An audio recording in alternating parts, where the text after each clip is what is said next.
मित्रों, महाभारत हिंदुओं का ही नहीं बल्कि समस्त मानव जाति के उत्थान का ग्रंथ है। इससे प्रत्येक मानव को अच्छी शिक्षा और मार्ग मिल सकता है। प्रत्येक मनुष्य को इसे पढ़ना चाहिए, क्योंकि महाभारत में जीवन से जुड़ा ऐसा कोई भी विषय नहीं है जिसका वर्णन ना किया गया हो। इसमें जीवन के हर समस्या का समाधान है। भगवान श्री कृष्ण ने द्वापर युग में ही कलयुग का वर्णन कर दिया था कि कलयुग में लोगों का जीवन कैसा होगा। मित्रों, आज के इस वीडियो में हम महाभारत के एक ऐसे प्रसंग के बारे में बताएंगे जिससे आज का मानव बहुत कुछ सीख सकता है। मित्रों, क्रेजी शैडो चैनल में आप सभी का स्वागत है। अगर आपको हमारे वीडियो पसंद आते हैं तो कृपया वीडियो को लाइक और चैनल को सब्सक्राइब अवश्य करें। इससे हमें और भी अच्छे वीडियो बनाने की प्रेरणा मिलती है। मित्रों, बात उस समय की है जब जुए में छल से सब कुछ हारने के बाद पांडव वन में जा रहे थे। तभी सहदेव ने भगवान श्री कृष्ण से पूछा कि हमने तो ऐसा कोई बड़ा पाप नहीं किया, फिर भी हमें इतना बड़ा दंड क्यों मिला। तब श्री कृष्ण ने कहा, प्रिय सहदेव, द्वापर युग अपने अंतिम चरण पर है। ये सब जो हो रहा है वो आने वाले कलयुग का प्रभाव है। इस पर युधिष्ठिर ने आश्चर्य से भगवान श्री कृष्ण से पूछा, हे वासुदेव, कलयुग तो अभी आया भी नहीं है और उसका इतना भयंकर परिणाम क्यों? जब कलयुग आरंभ हो जाएगा तो क्या होगा? भगवान श्री कृष्ण ने कहा, आप सभी भाई वन में जाइए और वहाँ जो कुछ भी दिखे आकर मुझे विस्तार से बताना होगा। उसी आधार पर मैं आपको कलयुग की गति के बारे में बता पाऊंगा। भगवान श्री कृष्ण के ऐसा कहने पर पांचों भाई वन में अलग अलग दिशा में चल दिए। पांचों भाई वन में जाकर वापस लौटे तो वे सभी आश्चर्य से भरे हुए थे। भगवान श्री कृष्ण ने मुस्कुराते हुए कहा, अब आप लोग बताइए कि आपने क्या क्या देखा। सबसे पहले युधिष्ठिर ने बताया कि हे वासुदेव, मैंने 2 सूंड वाले गज को देखा। इसका क्या अर्थ है? तब भगवान श्री कृष्ण ने कहा, इसका अर्थ यह है कि कलयुग में ऐसे लोगों का राज्य होगा जो दोनों ओर से शोषण करेंगे, बोलेंगे कुछ और करेंगे कुछ और, मन में कुछ और, कर्म में कुछ और। ऐसे ही लोगों का राज्य होगा। उसके बाद महाबली भीम ने कहा, हे वासुदेव, मैंने एक गाय को देखा जो अपने बच्चे को इतना चाट रही थी कि वो बच्चा लहूलुहान हो गया। इस प्रश्न का उत्तर देते हुए श्री कृष्ण ने कहा, इसका अर्थ ये है कि कलयुग का मनुष्य अपने बच्चों को आवश्यकता से अधिक लाड प्यार करेगा। उनकी अपने संतानों के प्रति माया और ममता इतनी बढ़ जाएगी कि उनकी संतानों को अपने विकास का अवसर ही नहीं मिलेगा। कलयुग में माता पिता अपनी संतानों को परिवार की मोह माया में बांध कर रखेंगे, जिसके कारण मोह माया में ही उनका घर बर्बाद हो जाएगा। किसी दूसरे का बेटा घर छोड़कर साधु बनेगा तो हजारों व्यक्ति उनके दर्शन करेंगे, किंतु यदि अपना ही बेटा साधु बनता होगा तो रोएंगे कि मेरे बेटे का क्या होगा, उसने क्या कर लिया।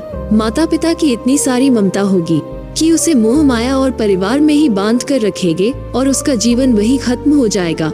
अंत में बेचारा अनाथ होकर मरेगा। फिर अर्जुन ने कहा, हे योगेश्वर, मैंने जो देखा वो तो इससे भी कहीं अधिक आश्चर्यजनक था।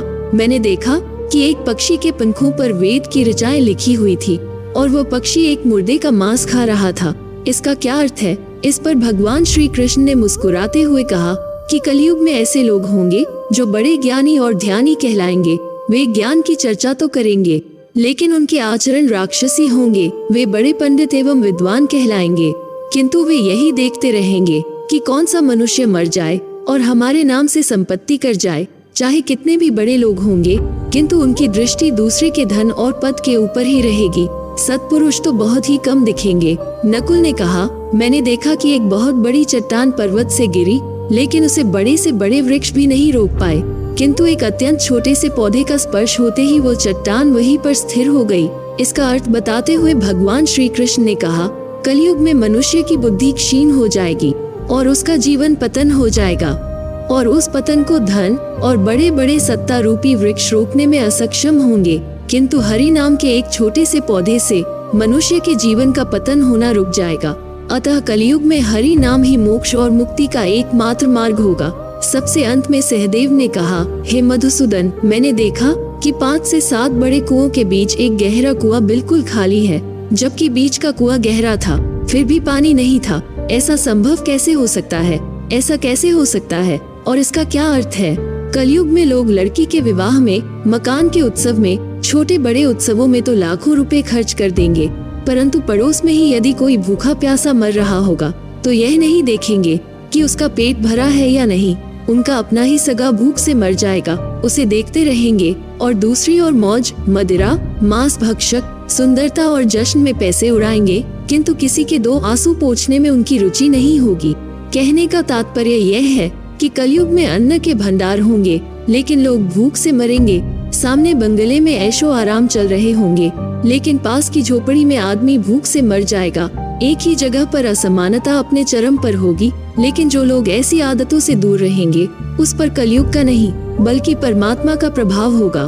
तो दोस्तों, ये है कलयुग के 5 सत्य जो भगवान श्री कृष्ण ने पांडवों को बताए थे, और आज ये सब हम अपने आसपास भी देख रहे हैं। दोस्तों, इन सभी बातों को अपने जीवन से जोड़कर देखें तो आप पाएंगे कि कलयुग के प्रभाव से ये सभी अवगुण हमारे अंदर हैं। लेकिन इस कहानी के माध्यम से कुछ सीख लेकर हमें अपने जीवन में आवश्यक बदलाव लाना चाहिए, ताकि हमारे जीवन में कलयुग का नहीं बल्कि परमात्मा का प्रभाव हो। मित्रों, उम्मीद करते हैं कि आपको हमारा यह वीडियो पसंद आया होगा।